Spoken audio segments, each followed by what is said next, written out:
Having talked with hundreds of parents about ADHD diagnosis and the natural ways to help it, there's still a lot of confusion. If a child actually has ADHD, what are the causes? How can we help them without medication? These are the questions that parents give us on the daily. So in this video, I want to answer a lot of these questions. We want to look at ADHD through a different lens than just the diagnosis, just the symptoms, just the output. We want to unpack it to really see how the brain and nervous system influence these systems of the body that bring about the attention focus, impulse control, hyperactivity, all of those struggles. So to really go back to that main root cause, that can make sense to help find the answers to really address these difficulties. And I really want to do this through a lens where we look at it as how do we help the body to make this more of a superpower than a struggle? Because here's the truth of it. A lot of kids that are the go-getters, the go kids, the kids that are just in it to win it, if you will, that can't sit still, that's actually something that's going on to help them later in life, right? To be motivated to accomplish great things. We've got to help them to be able to do it within the right limits. So before that, I want to look at some of the eye-opening stats that go with ADHD. This will blow your mind. In fact, right now, I think this was just a couple-year-old study. They estimate 6 million children in the US alone have been diagnosed with ADHD. That's roughly 9.4%. Almost 10% of children in the US get diagnosed with ADHD. Now, that is an increase from 42% from 2011. Now, these numbers, they're staggering. It's crazy to me to think that. But what's really, truly concerning is that many of these children are prescribed medication that go along with that diagnosis as the first line of treatment. Now, it's not really looking at, okay, what are the other maybe more conservative options? So that's what I want to talk about today. The other approaches, if you don't want to go medication first. Now, the good news is here at Rising Health, we're seeing a growing trend of parents that are seeking more of those drug-free solutions that really go to this root cause. So in this video, I want to talk about really 7 steps that'll help you really understand ADHD better, know how to help your kiddos, and then get to the other side of it. And then, like I mentioned before, truly make it into a superpower, because not all of those characteristics are bad. And the last thing we want to do as parents is fully govern everything and really suppress everything with a medication. So the first things first, there's a lot of different types of ADHD. You might have heard it in the literature called ADD, ADHD, or other different titles on it, but really, I don't want to look at it as just what's the diagnosis or what's the test, because it's never a one size fits all. I want to look at it really how the body looks at it, and each presents differently because each requires a customizable approach. There's these kiddos that struggle more with the raging bull, bull in a china shop, want to go hyperactive, can't stop moving, screens will calm them, sports will calm them, movement will calm them, but that's about it. And then there's the opposite of it, where the kiddos are maybe a little bit more just unfocused, maybe a little bit more, inattentive. Maybe there's not the hyperactive side of it, or the I've got to keep moving, right? It's just, they're like a space cadet. Are they distracted, right? It happens to all of us when we're focused on different things. So there's different kinds of ADHD, and it's important to really hone in on these. And that's where it leads me to number 2. ADHD isn't just that busy, overwhelmed brain. Now, it can be an overwhelmed brain, but it's most often because the body is what's making the brain be overwhelmed. And I want to pack this a little bit. The body and the brain are intimately connected. So everything sensory coming in from the environment can cause our central nervous system to be affected by it and cause it to be into a fight or flight mode. The question most parents have with ADHD is, where is this stress, this fight or flight protective mode response really coming from? And a lot of times We think of it, okay, is the stress coming from our external environment? So we change, we give kids the wobble boards, we help kiddos focus, we give them plans forward in school. But there's actually a process internally where stress is coming from. Our sensory systems internally that's telling our brain, hey, things need to go really fast. Things need to be more stressful. That can actually cause our internal environment to really react to our external environment in a way more hyper aroused state. That's going to cause us to be more affected by what's around us. Now, here's what parents ask really how this happens. And you've got to go back for this into a child's development, a baby's development. So, all the way back, because that's where the root cause goes here. High stress and high risk pregnancies can put mom and baby into a more sympathetic dominant state. Now, what that does is it shifts them more into that fight or flight and protective state. This is why you see kiddos that struggle with, more with colic or constipation, with a lack of sleep. They're actually more in a sympathetic state very early on. It didn't just start when they hit, kindergarten, first grade, second grade. Has been something that has been presenting itself since early on.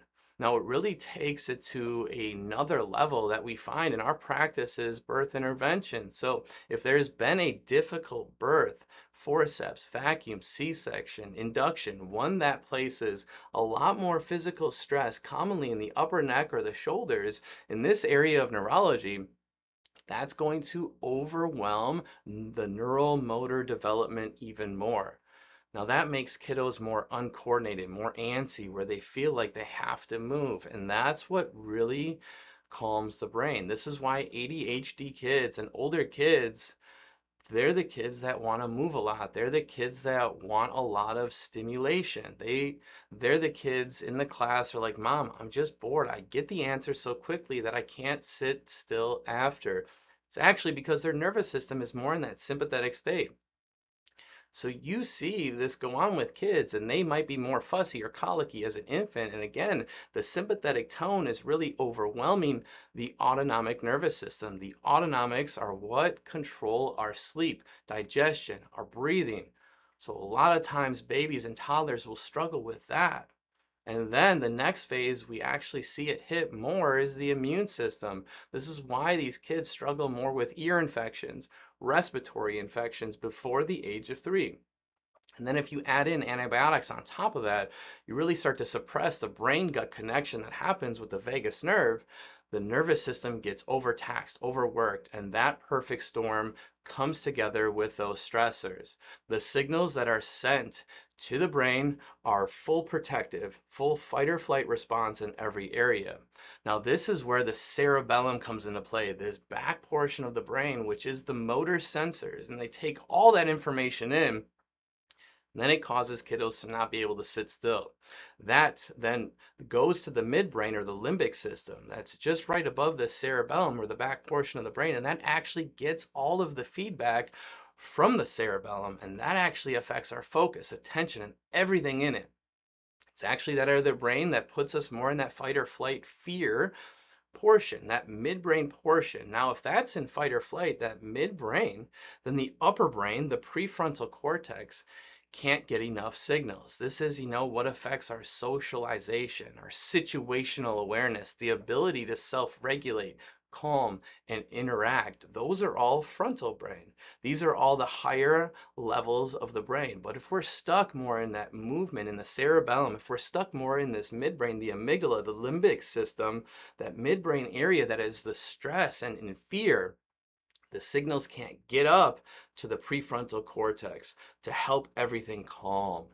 Now, my third point is ADHD is not just hyperactivity like I talked about first. It can be an overwhelmed body and brain that causes brain fog, focus, attention. You can actually get overwhelmed, exhausted, and go slow from ADHD, especially if it's not addressed. It can cause a huge energy drain for our kids. This is actually where you see the progression.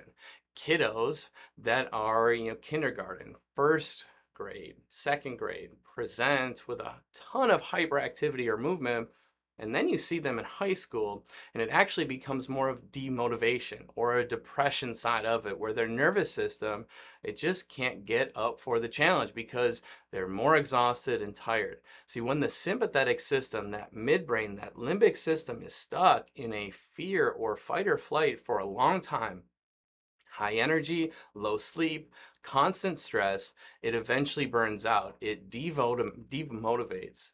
It gets you tired. And then it's the grumpiness. It's the, I got 4 kids, and it's where, you wake up your toddler from a nap too early and they're stressed. The same is true for a middle school or a high schooler that gets home from school and they've been stressed all day. They're going to be set off very quickly because they're grumpy, they're moody, they are tired, just like a toddler. But they're not as easily, going to go settle down for that nap. They're going to fight you on it. And that's oftentimes how we see behaviors come in.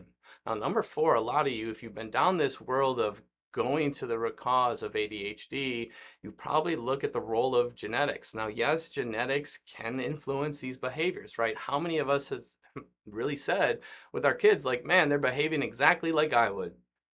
But here's the truth of it, not nearly as much of genetics plays into it as we think. See, some neurologists and scientists have actually looked at it and they said, there's about a 15% genetic imprint of that. In fact, Dr. Bruce Lipton, he's a PhD biologist who studies epigenetics. He estimated that no more than that 15% actually impacts our genetic codes. That means 85% is more the environment, and it's up to us. So it's influenced not only by the external environment, that as parents are working so hard to keep your kids calm, but it's the internal environment, that sensory system that's fueling, like I talked about, that cerebellum and that midbrain.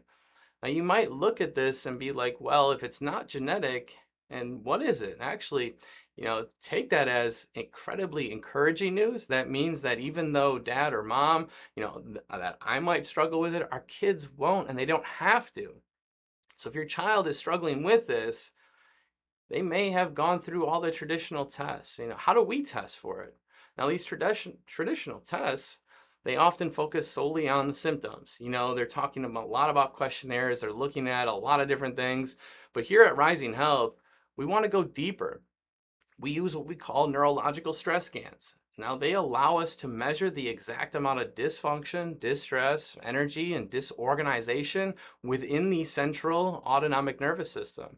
Now, this is important because this is that internal environment that I talked about. This is going to give us a clear picture as to what's really going on in the body and then what's fueling the brain. So for example, in the classic, bull in China shop ADHD case, we might use these scans on a kiddo, and they're little sensors that go along their back, and we're going to check it all the way up, all the way through their neurospinal system to see what's going into the cerebellum and the midbrain. We find kiddos that actually have double the amount of energy, tension, and distress in key areas that are actually overfueling the brain. Now, these metrics, when they're almost double, they tell us there's so much more than a checklist. Because if a kiddo is trying to settle down, they're trying to sleep, they're trying to do homework, they're not going to be able to settle down because their brain is just getting so much information into it. In fact, we look at these scans, we find that these same kiddos that struggle with all that tension, all that distress that are fueling their cerebellum, they often have higher heart rates. They often have, more jittery movements. They can't sit still.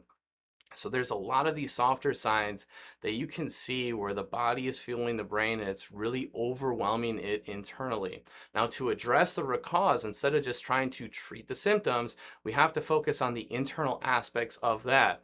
Now, when that's stuck in an out of balance in that nervous system, to get to the root cause, it's going to create the lasting change, putting it back into balance. So within those scans, within that energy that I talked about that we're seeing, it's fueling the brain. We have to know where it's coming from. If we can find out where it's coming from, then we can target it and then we can calm it. This is where care comes in, where we look at these personalized care plans. We want to look at these scans and say, okay, here's where a child is more stressed. Did they have a difficult birth? Did they have difficult development? Was there a lot of Prematernal stress that influence the environment, that 85% of it that can be caused by and be more stressed. And where is that coming from? Is it more in the upper neck? Is it the shoulders? Is it more in the neurology of the lungs, the gut, all of these things? That's going to allow us to really look carefully and put a plan together that's customized for your child that says, here's what they need to work on. And what you'll see in that is you'll actually see kids conquering the softer signs first, where they're sleeping better, they might be digesting a little bit better, they're breathing better, they're able to kick sickness, and the immune function is so much better because all these things are interconnected by way of the nervous system. And when we find where that system is struggling, that's going to impact the symptoms long term. Now, we know that medication has its place, but we want to be able to explore different drug-free options first, because the truth of it is most of the time it's the other way around. The medication comes first. Now, our approach, we want to look at that brain function naturally. So if we can eliminate that internal stress, it gives you another variable that you can take down, where then it maybe eliminates the need for medication in many places. This is why we work with parents. Is if you wanted to limit medication, if you're already on medication and it's just not working all the way, we want to help you look at the internal environment. And most importantly, we really want to reframe that ADHD. It's not just a disorder. And I know parents, you probably felt that it's a different way of, processing the information from the environment, from the internal nervous system into the brain. See, when it can be properly managed, when it can be worked through efficiently with a kiddo, can actually lead to incredible creativity, productivity, and really success. And I always like to think of it is, the kiddos that, that have struggled with this, they're the kiddos that are going to grow up to be the entrepreneurs, the go-getters, the leaders, because they're so driven. We just have to help them do that the right way. And then the analogy that I love to use is, if you're driving a Corvette and you're driving a fancy sports car that goes really fast, but you can't take it around the tight turns and you don't have the brake pedal to take it around that turn, you're going to struggle, right? But the last thing we want to do as a parent is really trade that awesome sports car in for something that's maybe not as fast. Maybe, like, if you have a Ford Focus or a minivan, nothing wrong with that. I have a minivan at home because I have 4 kids. We need it. But you want to keep that sports car because that's got an incredible amount of speed, quickness, and it's just awesome. So wouldn't you rather put better brakes in or better control of that sports car rather than to have to trade it in or govern it all the way down? And this is why we want kiddos to be and to have that cheat code, to keep that sports car, to keep that creativity, that productivity, and then experience success in that way without having to govern the whole system. So if you're feeling, held back by ADHD, a diagnosis, and you're a parent just watching your child struggle, we want to help you take action. Don't just let another day go by with them feeling overwhelmed or misunderstood. Check out our website, give us a call. We want to look at those insight neurological scans because that lets us get to the root cause of the symptoms within the systems of the body. And that allows us to create a personalized plan because we want to be able to utilize that as a superpower and just thrive and be effective throughout whatever they're going through. So I hope this message finds you well. I hope, it answered a lot of your questions about an alternative way to look at ADHD to give you, more options. So if you have more questions, we would love it if you send us a direct message, comment on this video. Just know that we would love to help and we're here for you. So take care. God bless.